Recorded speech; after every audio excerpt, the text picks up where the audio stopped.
Right, I think it's 6 o'clock, everybody, so shall we make a start? Are we live streaming as we speak, James? Thank you very much. So we are live streaming on our council's YouTube channel, so feel free to have a look back to see what we discuss where we've left. I'll take us on to item 1, which is declarations of interest. Does anybody have any interest to declare on any items that are on this agenda? No, thank you very much. Apologies for absence, James. Do we have any? No, thank you. Can I take us to the minutes of the Cabinet meeting held on the 3rd of September then, which you'll find on page 7.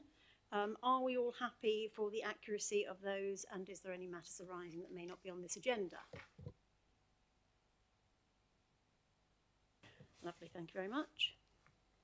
In that case, can I then take us to public speaking? Do we have any members of the public who wish to speak? We have no public speaking, Chairman. Right, okay, thank you.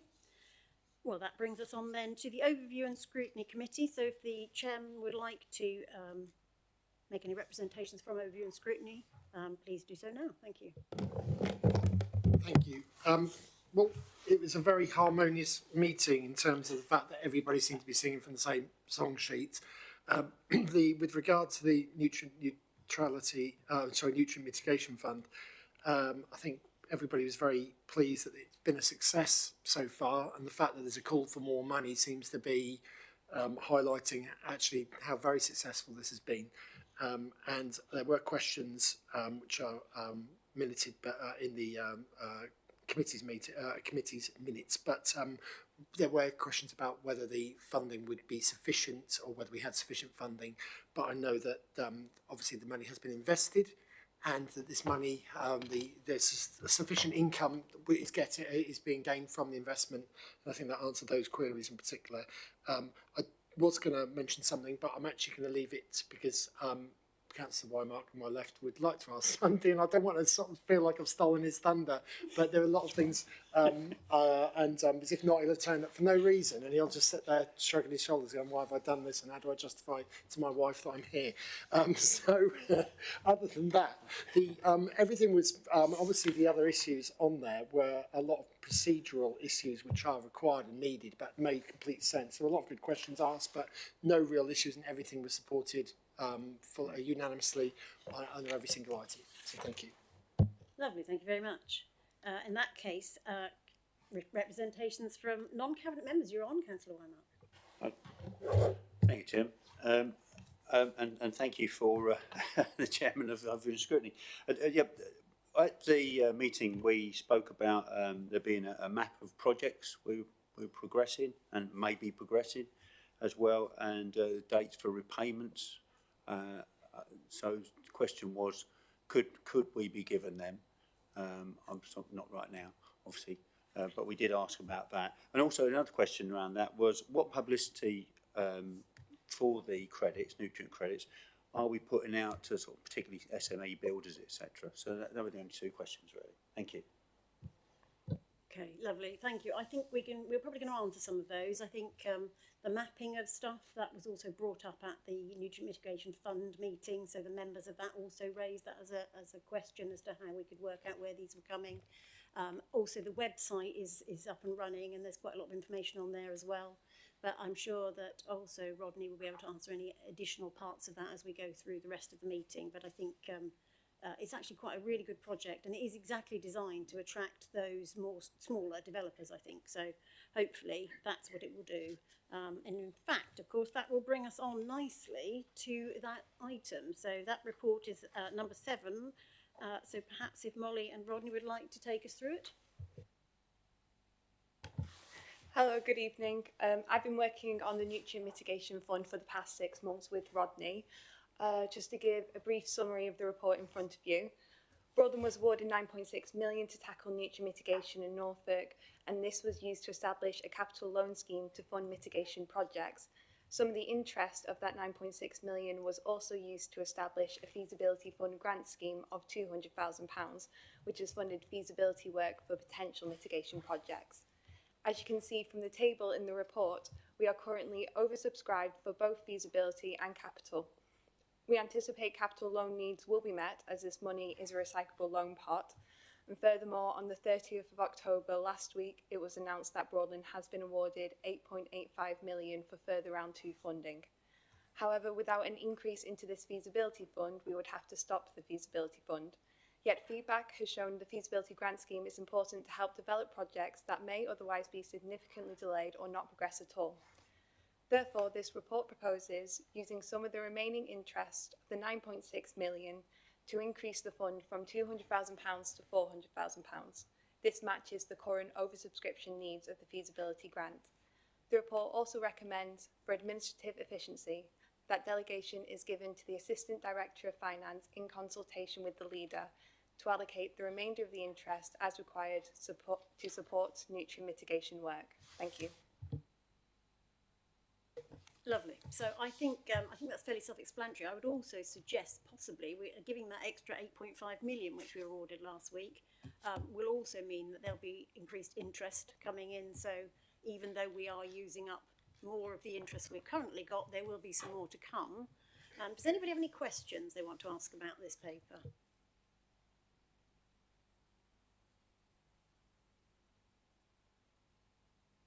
To say, Chairman, more power to their elbow.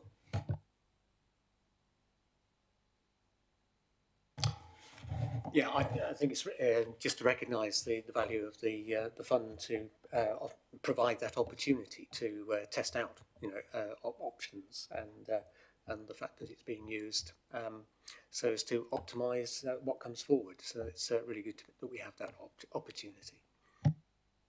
Yeah, I think that's really important because I think without actually testing them, the danger is we don't get people coming forward with money anyway, and then it just sits there. And we do have a timeline as to which, how we're supposed to spend this money.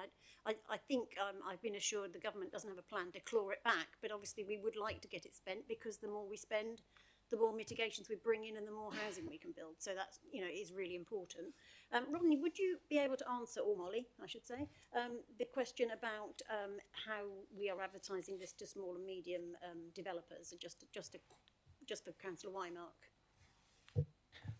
Thank you. The questions are raised. First, the question was map about ONS asked for a map of where the sites were. There is one, and that will be provided to ONS committee in due course. We have got that. The second question was very much about the credits and how we actually advertise them to small and medium developers. This isn't something that the mitigation fund will do itself, because very much we're about funding opportunities for providers to deliver schemes, and it's for them to then sell the credits on. But I'm sure that NEC, as being one of the bigger providers of credits, will be advertising it to the individual developers, and as part of their remit as NEC to actually make sure that credits are fairly distributed, including to smaller firms. And probably also worth saying about press releases. Now we've got this new 8.85 million. We are about to have just done a press release about the funding we've received, and also believe there's going to be a regional press release done fairly soon, coordinated by DLUC. Right, thank you. So the point there is, again, these companies that are getting doing the work to get the mitigations will also be wanting to sell them on. So I think that's a key point. I think Phil was trying to say something. I think Trevor wanted to chip in as well. So would you like to say something, Phil? Yeah, thank you. Just speaking on behalf of Norfolk Environmental Credits, who has received some of this funding, then in answer to your question, Councillor Wymark, then NEC has deliberately prioritised SME builders. And the majority of deals, not necessarily the quantum of credits, but the majority of deals have been done with SMEs, to the extent that I'm satisfied that we've cleared the backlog of SME builders who were otherwise held up.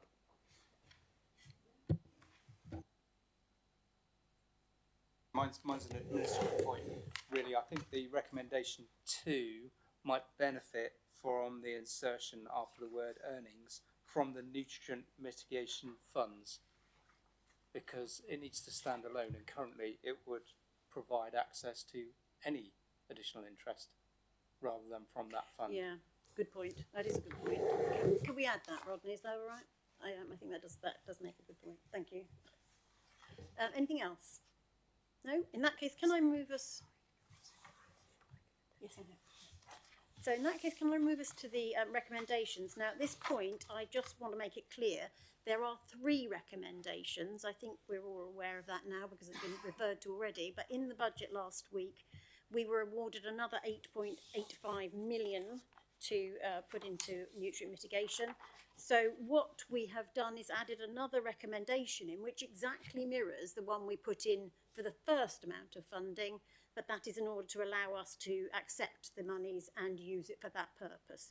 So I will read it out because I think it's easier as we don't actually necessarily all have it on paper. So recommendation 1 is to agree that the amount of funding available in the Nutrient Mitigation Feasibility Fund is increased to £400,000 by using the interest earned on the nutrient mitigation funds, and there's some wording that Trevor has suggested gets inserted in there. For the second recommendation, Chair. All right, so in the second recommendation, beg your pardon, the second recommendation is to agree that the application of additional interest earnings, and again, that will be where the bit's inserted, yes? Yes. On the nutrient mitigation funds is determined by the Assistant Director in Finance in consultation with the leader. So that's number 2. We're all clear about that one? And number 3 is the one we're adding. And I should just say I did let Nick know this because obviously we didn't want overview and scrutiny to feel that we'd missed them out, but it was because it came after their meeting. To accept the round 2 award of 8.85 million capital funding through the government's local nutrient mitigation fund to Broadland District Council as the lead for the group of Norfolk councils affected by nutrient pollution in the Broads and Wensum catchments, and consequently commit to using this grant funding to enable a portfolio of nutrient mitigation work to unlock housing delivery. Are we all happy with those 3? Marvellous. Thank you very much then. We'll take that one and move on to the next one.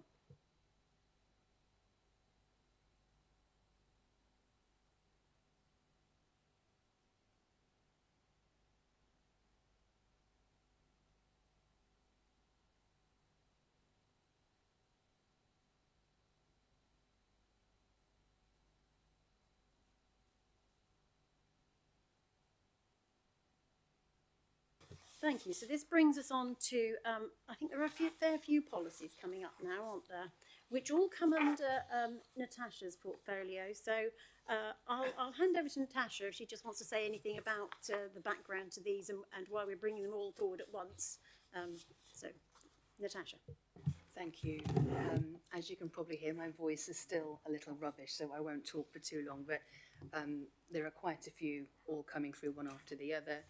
There was much agreement at ONS. I think people are understanding why we're doing what we're doing. It is all broken down in the policy, and I won't waffle on anymore because I'll probably start coughing again, so I'll hand back over. Thank you.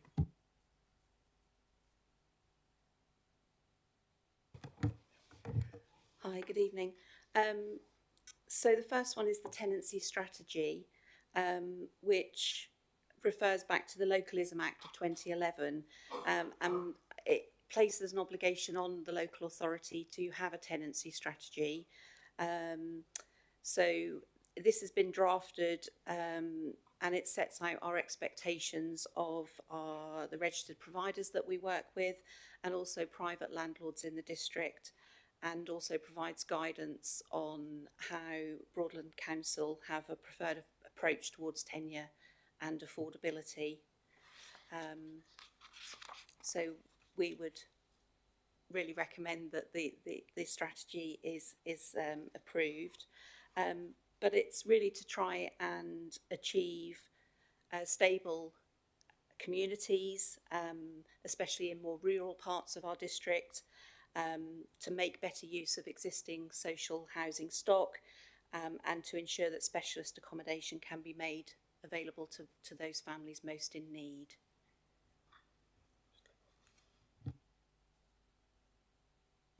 Lovely, thank you very much. Yes, so there are some different elements to this, aren't there? There's the fixed term, affordable rent, and so on. And the idea is to try to balance this out, as I understand it, to make sure we get the best deal for everybody who needs housing. Does anybody have any questions they want to ask about this particular item? I think in that case, shall we move on? I think it's quite clear actually, and I think it does make that nice balance there. So if we're happy to accept the recommendations on that one, Let me just find them again. I've got the wrong bit. So it's just to recommend to council the adoption of this strategy. So we'll just take that and move on to the next one, yes? If we move on to number 8, I think there is the registered provider policies, and there's a few of these, aren't there? Did you want to say anything else, Natasha? I think this is, the first one is about our responsibility, I believe, as a council for having a tenancy strategy. These policies, I believe, have come forward on the basis of we are now a registered provider, and therefore we have to have those policies in place. So it's all very exciting. Would you like to take this forward through those? And what we'll do, sorry, I didn't introduce this, is Sharon's first time at Broadland Cabinet. So this is Sharon Duffield, one of our housing and benefits managers, one of our superstars. What we'll and what we'll do all four at once, if that's all right, Chairman, and then we can finish off.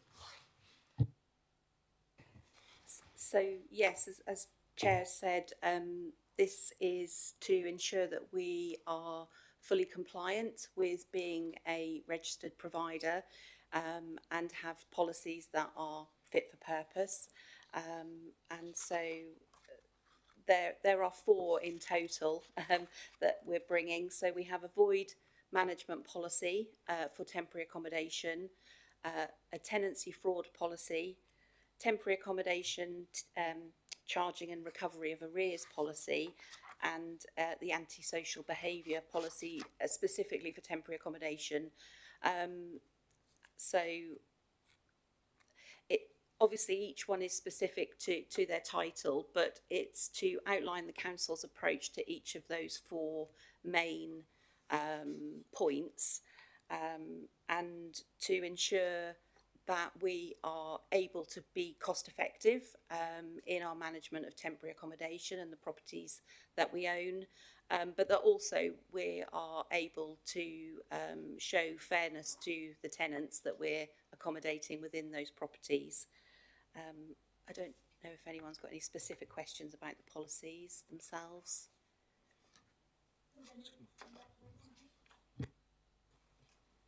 Would you like to raise anything on any particular, do you want to say which policy it is you're referring to and then ask? On the antisocial behaviour policy, I mean, it's just, I think, reassuring to have it, you know, and to be able to actually point people to it, you know, when given that, you know, we know what issues can arise around antisocial behaviour. And I think, you know, having a clear policy well set out, establishing what it is in terms of ASB, can be reassuring for those taking on a tenancy and neighbours too, to be able to point them towards this and say, yeah, we have this.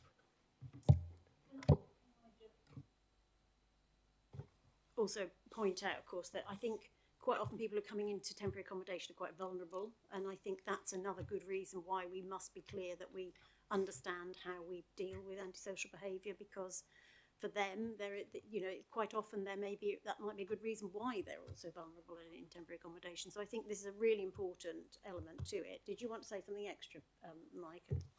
Just to follow on that, Chairman, and I think it's always important to remember that as a housing authority, we are one of the last resort for people, and you know, our job is to house the most vulnerable in society.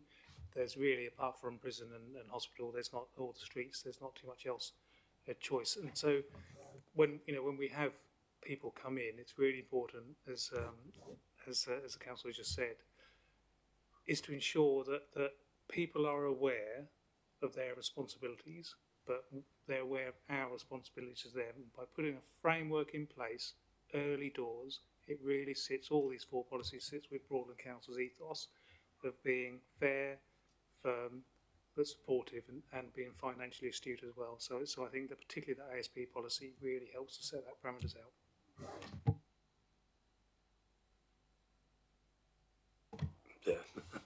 Yeah, absolutely, Mike. I mean, clearly, you know, and with our move forward in terms of our own stock through our company now as well, it's absolutely critical that we have all these policies in place.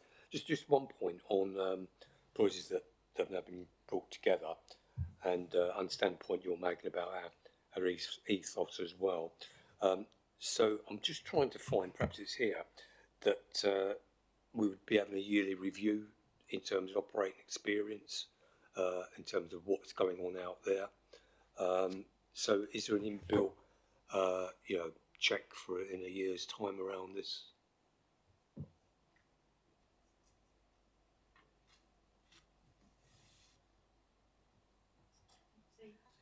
It's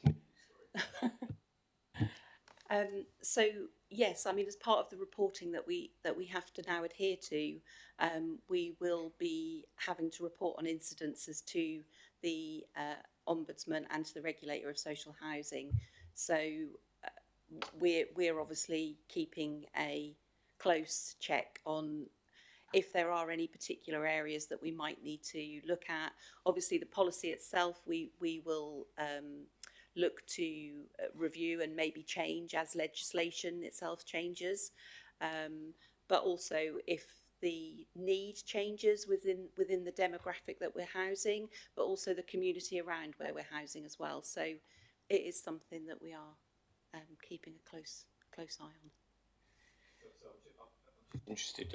Obviously, all those things can be ongoing. You can have things having different times through it. It's just that as you're doing that, it's if there's any consequential decisions or overseeing or amendment to policy, it just seemed to me that quite often in a number of our other policies, we just have an annual look-see review on that. It may well be there is no recommendations to change, but at least if it's there, then everybody's got to focus around over that period of year rather than backwards and forwards. And one of the things, Chairman, is we'll be bringing in housing provider policies, because now we've got national targets on housing providers. So our recommendation to ONS, because we had a task and finish group about performance, we'll be bringing that in annually to ONS, and it certainly makes sense that we should be bringing in our performance and our review annually as well. So it is important that we scrutinise ourselves as well as scrutinise others. So I think that check and balance there. It may not be that the policy needs to change, but as Councillor Riley has said, having a check and balance every year is no bad thing. You happy with that, Steve? Yes. Yeah. Answers the question. Yes. So we will.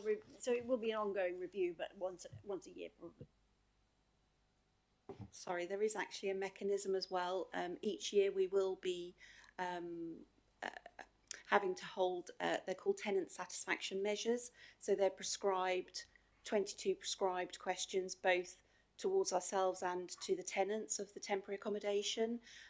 So within that, there are also that is then reported on as well, and it includes all of these 4 policies that we're bringing. It will include elements of all of those. So there is more, I suppose, official scrutiny of it as well, and that will be reported on and available.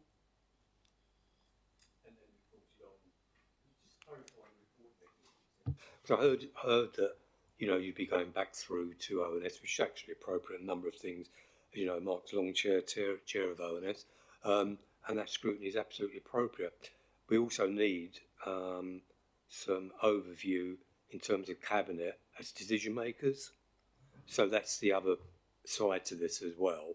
So if we're a bit blind to other people reviewing or and I don't know, whether you intend to constantly go back through to Natasha on this, if that's part of your policy. What I'm saying, I think, Chair, is I'm not really clear about what it is, about what that structure approach is. Okay, so as I understand it, let's get this clear then.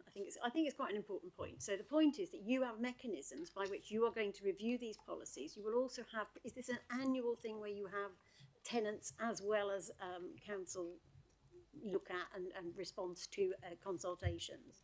And as a result of that, you will bring a report forward which may or may not include revisions to the policies. Are you saying that will go to overview and scrutiny and not cabinet? But I would have thought probably both. I don't know, but I think that's the question that Steve is asking, because obviously if you are going to make any changes to policy, then it presumably will come to cabinet. But if it's just an overview and it just goes to scrutiny, is that your point, Steve, that we wouldn't necessarily know how that's progressing? Does that make sense? That's fine. So we'll look at so they're annual measures. So the tenancy satisfaction survey will be an annual measure. So we'll bring that in. So obviously that will come to the portfolio holder to start with, and then so we have to publish that, and that gets sent off. So that makes sense to come to ONS, but depending on, and I'll ask the lead for governance on whether that should come to cabinet or not, or whether informal. But we'd be looking to, from that. I mean, we would. It's a good mechanism to review your policies annually anyway, just to check. But those tenancy satisfaction measures, which have to be published annually, will really inform that review, whether that policy is still fit for purpose or whatever. And then we'll do that. I suppose it's just a road test of that performance of that policy on an annual basis. But that will inform us of where those tenants are. And of course, over time, we'll start to see trends as well. So, are we going up or down? So I would annually, certainly to ONS as part of the performance measures, which get sent nationally. But I'll look to Emma to see whether that would go to cabinet or not. And presumably it may also be the case that it may be an informal representation to cabinet, just explaining what measures there have, what responses have been. I do think that would be useful actually, and I don't think there's any reason governance-wise why that wouldn't happen. But I'll just to also clarify that the results of the tenant satisfaction measures has to be published on our website as well, so they are publicly available to everybody. So just to let you know that. I think the other element of this, of course, is that the ombudsman is one of the most important factors as well, because obviously we want to be complying with all the relevant measures, don't we? So I think that's I'm happy with that if everybody else is, and I think the recommendations really are to note all the policies and take them to council for their adoption. Just to add to Steve's benefit really and everybody else's, whenever there is any required need to change policy, such as if you've noticed a different trend or something isn't working as you thought it might be, this is always updated to me and discussed with me as a portfolio holder. So it's never going to be a case of the officers decide, oh, we're going to do this because this information has come to light and it just happens. It's always discussed, and my input is taken into consideration. It's a two-way conversation, so I'm very satisfied that will be happening, but it won't hurt to formalise that process so everyone knows where they are. And thank you for presenting them, and I think we all understand the importance of this. Yes, we want to provide good value and be efficient, but it's also about the service to our residents, and we don't want to set people up to fail. So it's really important that these frameworks are in place. So I'm very happy with everything that you're doing and look forward to even more policies coming down the line. Thank you. Okay, so my only point would be on page 42, I think there's a bit that says review. This policy will be reviewed if there are significant changes required in the light of best practice and any changes to legislation and government guidance. You could also include annually in there, it will be reviewed annually. I think that would probably answer the question, if that's all right with everybody. So can I therefore take us to that recommendation, and we will note all the policies and recommend them to council for their adoption. Is that all right with everyone? Excellent, thank you very much. In that case, that brings us on to item 10, which is the review of environment. Oh, before we just do that, before you go, Mike, I do just want to say, I think this is your last cabinet meeting here, is it not? So I would just like to thank you for all the work you've done, and we will miss you very much. You have been a very much respected and enjoyed working with you, so thank you very much indeed. Here, here.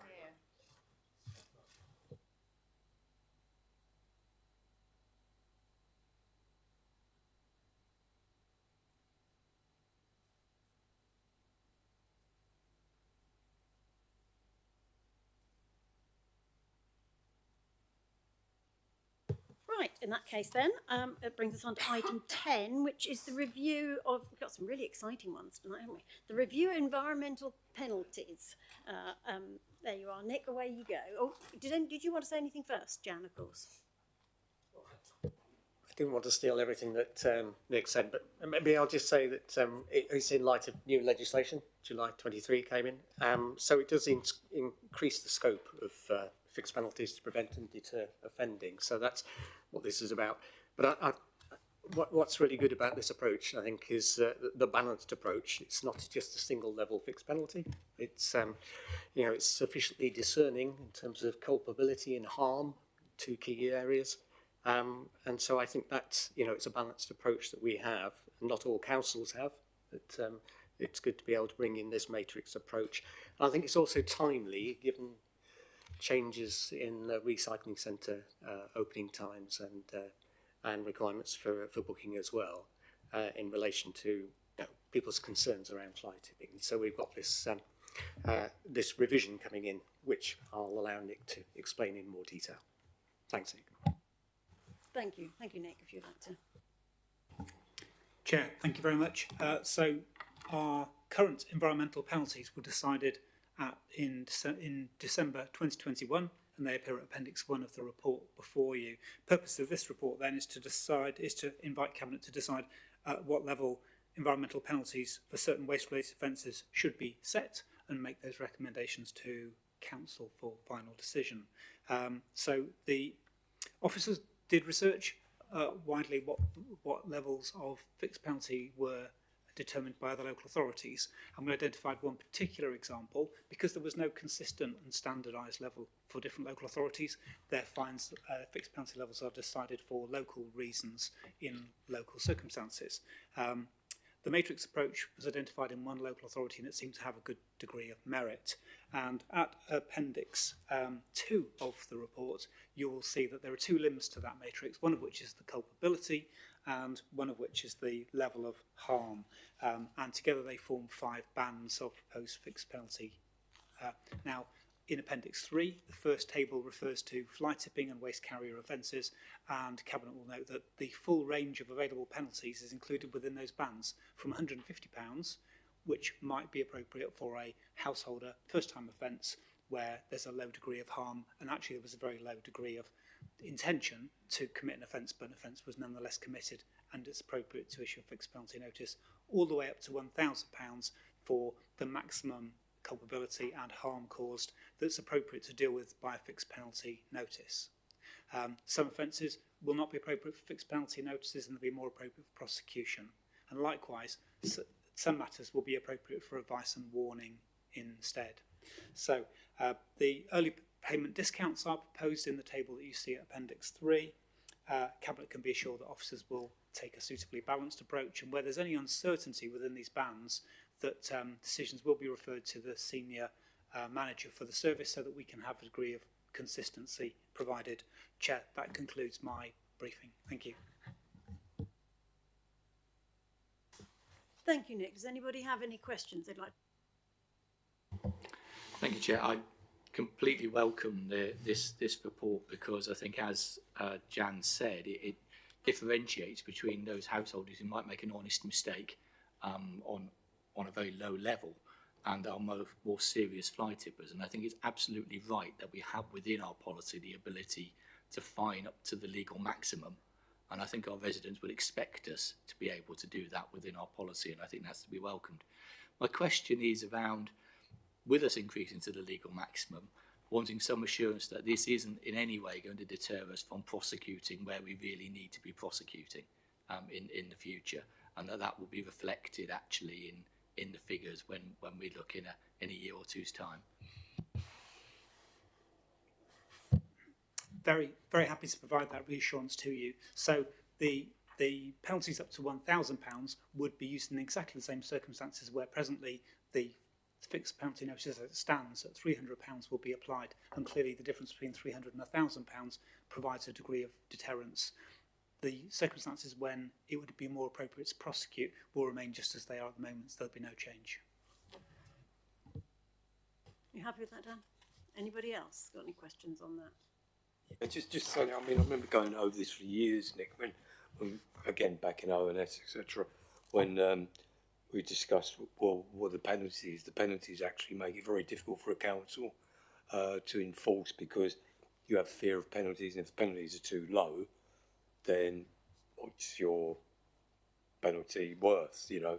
So, and I know at that time officers and a number of us saying these need to really increase, but we're limited what we can do. So this situation now has improved, but also I think the point that Dan was making about that discretion is very important.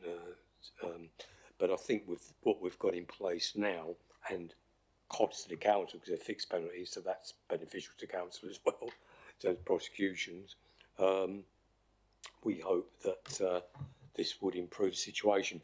And again, I think it would be appropriate to, and we can make a decision as Cabinet, of course, what we want to do if we want to oversee something as well. It's a Cabinet decision within our constitution. So again, we'd just like to have a look-see on this, Nick, in a year's time to see, in instances of fly tipping, if there's been a difference from these penalties being applied. Is it about the same? And just see what we think about that. So in a year's time, sort of have a look once this policy in place to see what, in the light of operating experience.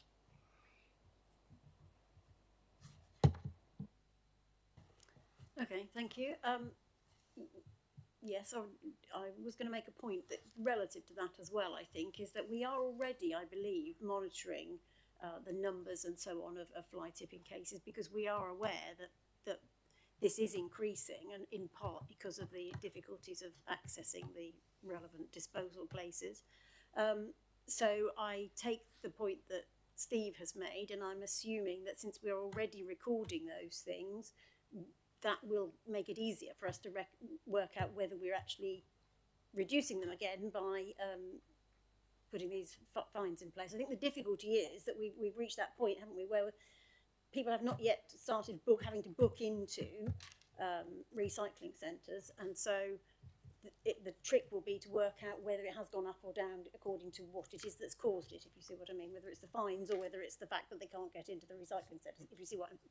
It's a bit muddled, but that's the point I'm trying to make, really. But I take Steve's point. I think it's absolutely right, but we need to be clear about, you know, where we're marking these things off and what other things are happening around those. Did you have something to say about that, Jan?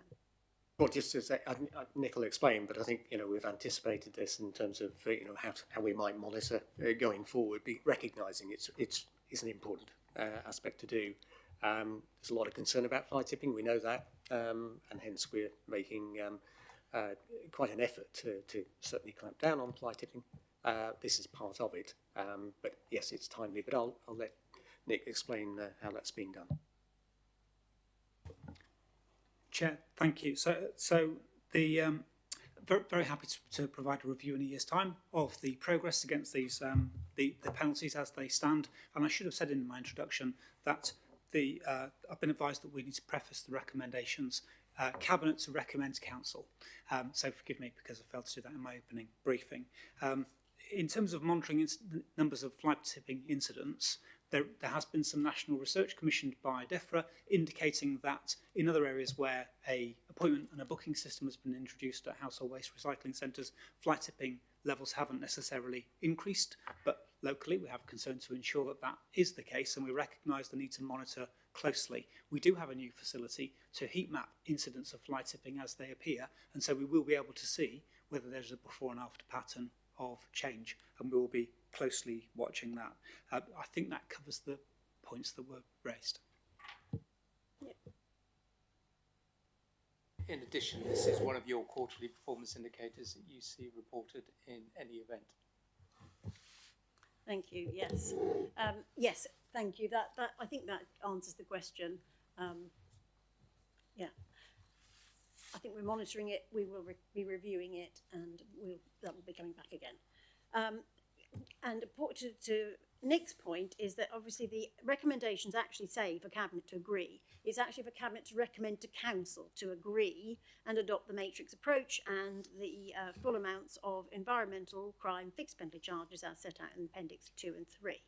So again, I think that's for Cabinet to recommend to Council to adopt the reduced amounts for early repayment and the implementation of the new penalty charges with effect from 1st of January 2025. So that will be coming forward to Council at the next Council meeting. So can I just clarify, 1, 2, 3, where does the, where are you putting the, what's the recommendation, where we put that in terms of full Council? Is it under 1, 2 or 3? Well, under all of them, I think. All of those recommendations must go. Everything is. So we're amending the recommendation to reflect the constitutional position. What is the wording? Could somebody read out, Emma or somebody? I'll read it out to you. Okay. Would you like to turn your microphone on? Okay. So it's Cabinet. This is item 1. Will be Cabinet to agree and recommend to Council to adopt the matrix approach and the full amounts of environmental crime fixed penalty charges as set out in Appendix 2 and Appendix 3. And therefore, item 2 will be also Cabinet to agree and to recommend to Council the adoption of the reduced amounts for early payment of those environmental crime penalties as provided in Appendix 1 and Appendix 2. And therefore, item 3 will be Cabinet to agree and recommend to Council to implement the new penalty charges with effect from the 1st of January 2025. Does that make sense? Is that all right with you, Emma? Okay. Are we all happy to agree those?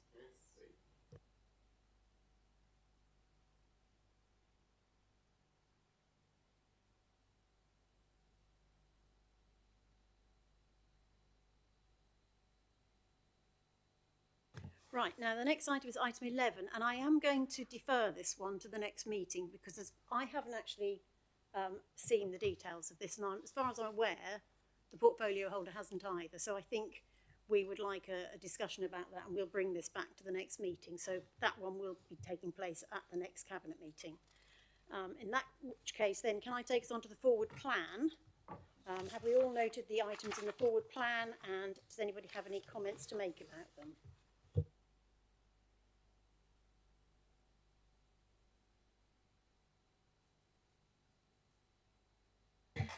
Just on the forward plan, members will note that February looks extremely busy at the moment.